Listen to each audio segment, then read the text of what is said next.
इसका अनुभव आपको बहुत अच्छे से है। रसोई में भोजन को ढकना,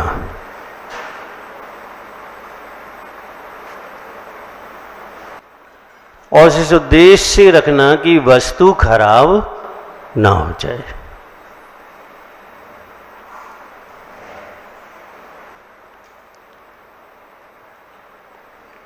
जिन्हें भय है कि वस्तु खराब ना हो जाए, वो क्या करते हैं? ढक कर रखते हैं। और जिन्हें इस बात का भय नहीं है, वो वस्तु को ढकते नहीं है। यानी दोनों प्रकार के लोग आपको मिलेंगे। ढकने वाले भी मिलेंगे और नहीं ढकने वाले भी मिलेंगे। अब ये समझदारी है, विवेक है कि अगर वस्तु को ढकेंगे नहीं तो वो खराब नियम से होगी।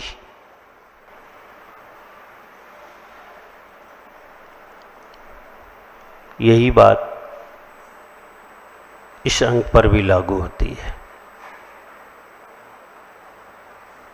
कि हमें ढकना आना चाहिए।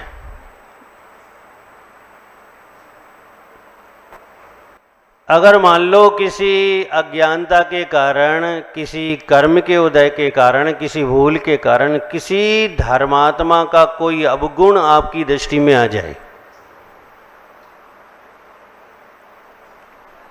तो क्या करना चाहिए? अभी तो बहुत बड़ी समस्या है। आदत तो है फैलाने की,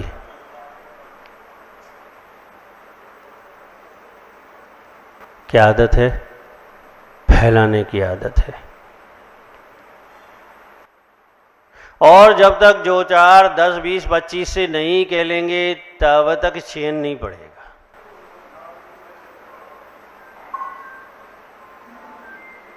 विचार करके देखो आप,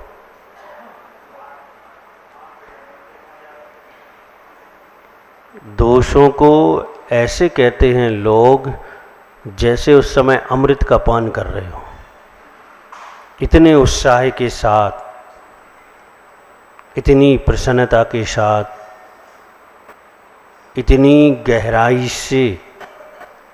अब देखना, कोई अगर किसी के गुणों का गान कर रहा है तो बहुत धीरे धीरे करेगा, बहुत दबी जबान से कहेगा, और किसी की बुराई कर रहा है तो बहुत जोर से कहेगा और स्पष्ट कहेगा। आदत हो गई है।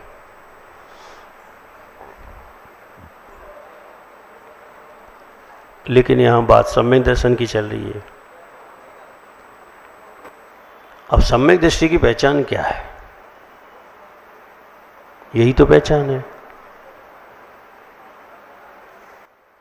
कि आपकी दृष्टि में किसी धर्मात्मा का कोई दोष आ गया है तो पहले तो उसे वहीं का वहीं दबा दो।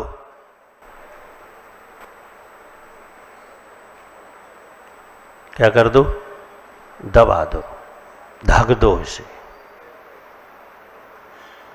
ऐसे धक्को कि द्वारा आपको ही ज्ञात ना हो पाए कि ये कोई दोष हुआ है।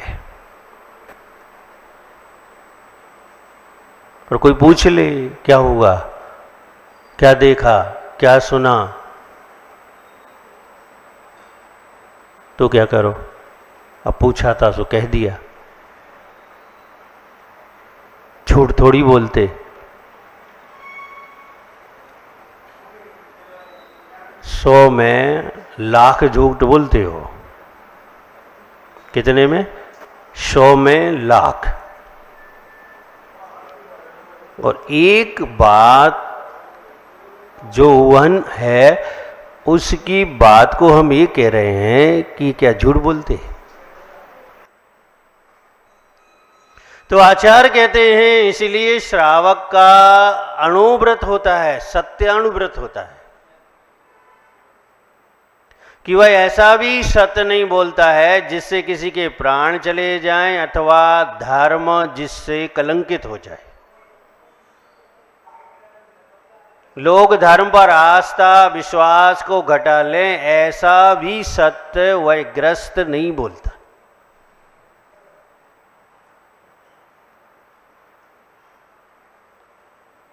यानी वह झूठ भी सत्य से बड़ा होता है,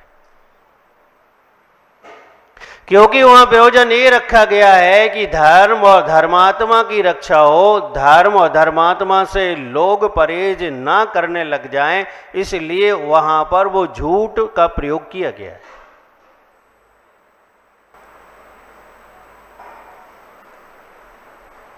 भव्य आत्माओं, अब किसी को मारने के लिए कोई दौड़ रहा हो और आपसे पूछे वो कहाँ गया, तो क्या कहोगे आप?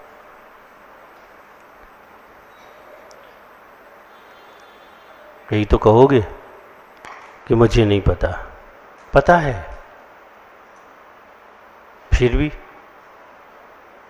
अगर आप विवेकवान हो, समझदार हो, धर्मात्मा हो, सम्यक दृष्टि हो, अहिंसा धर्म का पालन करने वाले हो, तो आप यही बोलोगे कि मुझे ज्ञात नहीं है।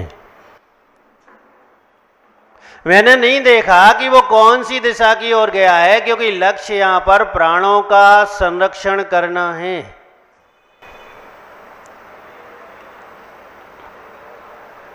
और आचार्य कहते हैं प्राणों से ज़्यादा संरक्षण धर्म का करना चाहिए।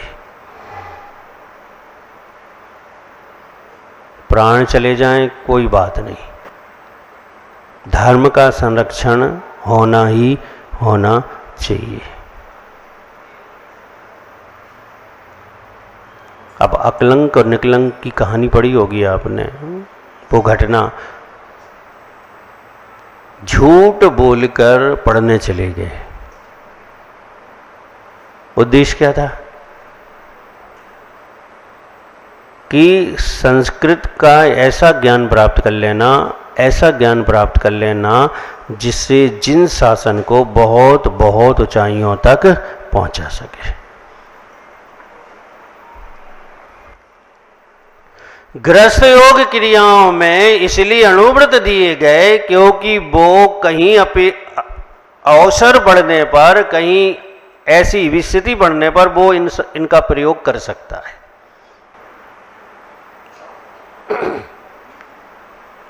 भव्य आत्माओं, उगुहन बहुत सी चीजें होती हैं। कोई मुनिराज हैं, कोई यारिका हैं, कोई इलक छुल्लक हैं, कोई वृत्ति श्रावक है, कोई अवृत्ति सम्यक दृष्टि है। अब क्या समझते, कोई ने मुनि दीक्षा ले ली तो भगवान बन गया? नहीं, भगवान बनने की कोशिश है, भगवान नहीं बना है। क्या कोशिश है? भगवान बनने की। और आपको अच्छी तरह से अनुभव है, कोशिश करने में कभी कदाचित कोई भूल चूक होती ही है।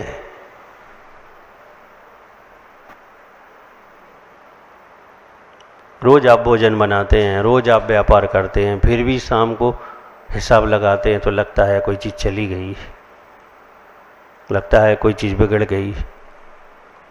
रोज करते हैं क्योंकि छद्मस्तों का जो ज्ञानोपयोग है स्थिर नहीं है। और जब ज्ञानोपयोग स्थिर नहीं होता है तो उपयोग के चेंज हो जाने पर, उपयोग के यहां वहां हो जाने पर कोई भूल कोई चूक संभावित है। काम तो ज्ञान का है सारा। 4 व्यक्तियों को एक काम पकड़ा दो,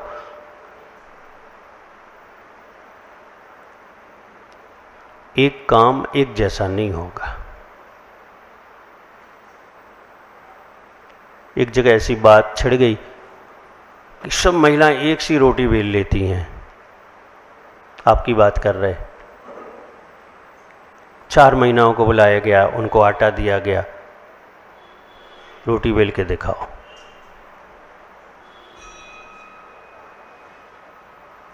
एक सी रोटी नहीं बना पाई, किसी की थोड़ी गोल, किसी की ज़्यादा गोल। और ऐसा क्यों हुआ पता है आपको? कंपटीशन में, मेरी अच्छी बन जाए, मेरी अच्छी बन जाए। उन चारों महिलाओं को द्वारा आटा दिया गया और अलग अलग बैठाया गया। रोटी लगभग एक सी हो गई।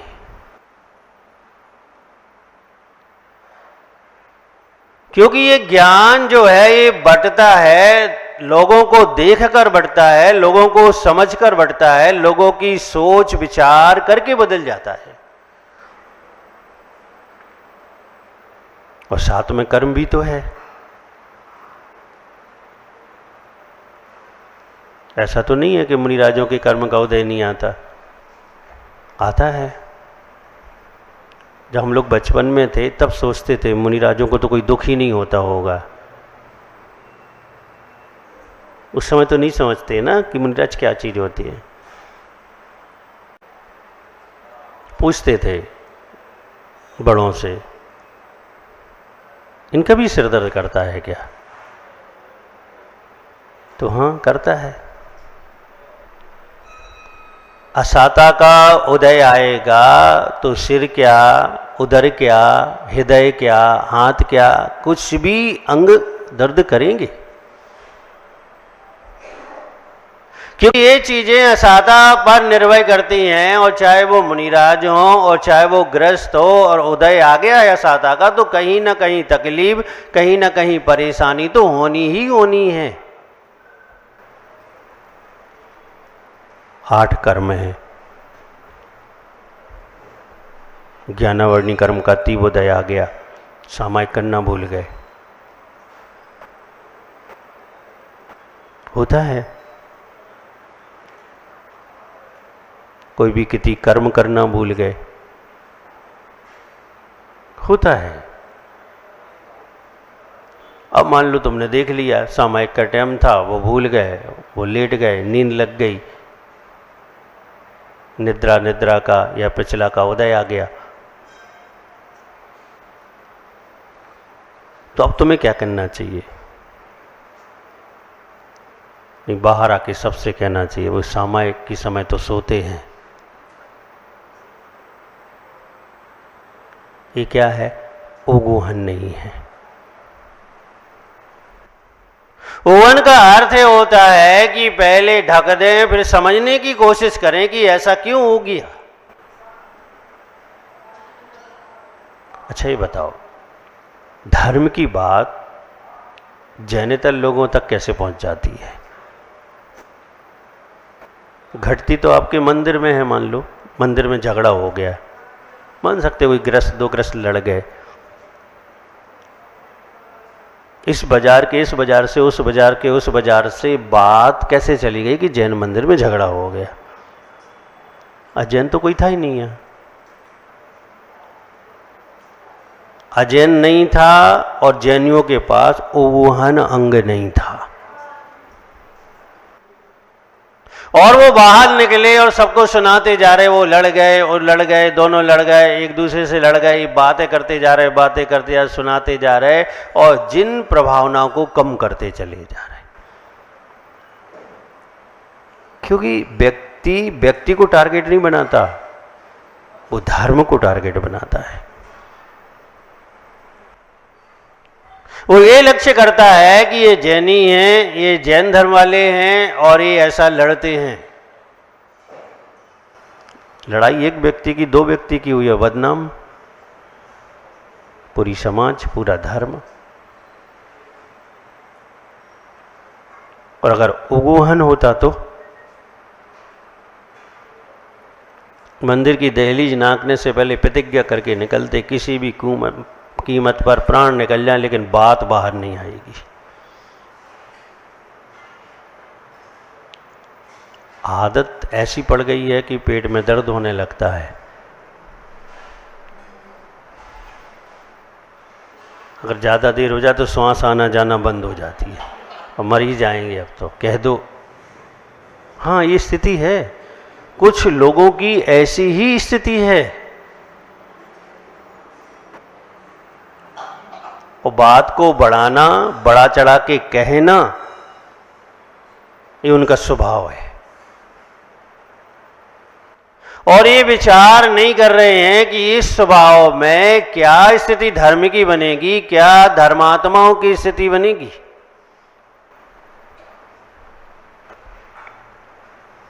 राजा सैनिक चरित्र पढ़ा है? पढ़ो, वरना एक बार अच्छे से पढ़ो। अगर आस्था को मांझना है, निखारना है, तो सैनिक चरित्र को जरूर पढ़ो।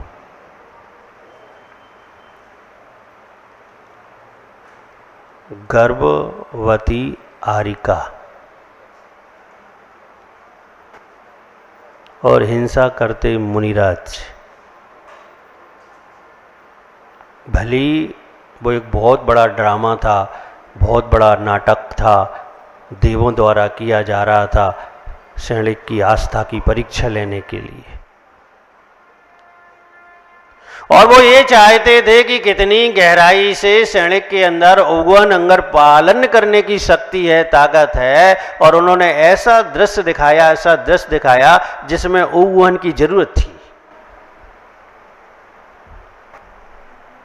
क्या किया? संरक्षण दिया, एकांतवास दिया, और जो परिकर था स्पष्ट कहा, राजाज्ञा है, कोई बात बाहर जाएगी तो मृत्युदंड मिलेगा। ढक दिया सब कुछ। कुछ दिन बाद बुआरिका, वो मुनिराज अपने रूप में आए और सैनिक से बोले, हम तो परीक्षा करने आए थे। ये धर्मात्मा का परिचय है कि सबसे पहले संरक्षण देता है, सबसे पहले वहन करता है, बात को फैलने नहीं देता, बात को वहीं की वहीं रोकता है, ताकि जिन शासन पर किसी की उंगली ना उठ सके। लोग बड़ी मजे से रात में भोजन करते हैं, मजे से करते हैं। अब उंगली किस पे उठती है? तुम पे नहीं उठती। अरे जैनियों के यहाँ तो रात में भोजन नहीं होता। ये कैसे जैनी है? ओ यार, जैन धर्म ऐसे ही है। कहा उस व्यक्ति ने, आप किसकी अप्रभावना में हेतु बन गए? जिनेंद्र भगवान के शासन की अप्रभावना में आप हेतु बन गए, जबकि आपको प्रभावना करनी चाहिए। खुद रात्रि भोजन नहीं करना चाहिए और दूसरे को भी प्रभावित करके रात्रि भोजन निषिद्ध करना चाहिए। धर्म का संरक्षण, धर्मात्मा का संरक्षण, ये प्रत्येक जैनियों का दायित्व है, कर्तव्य है।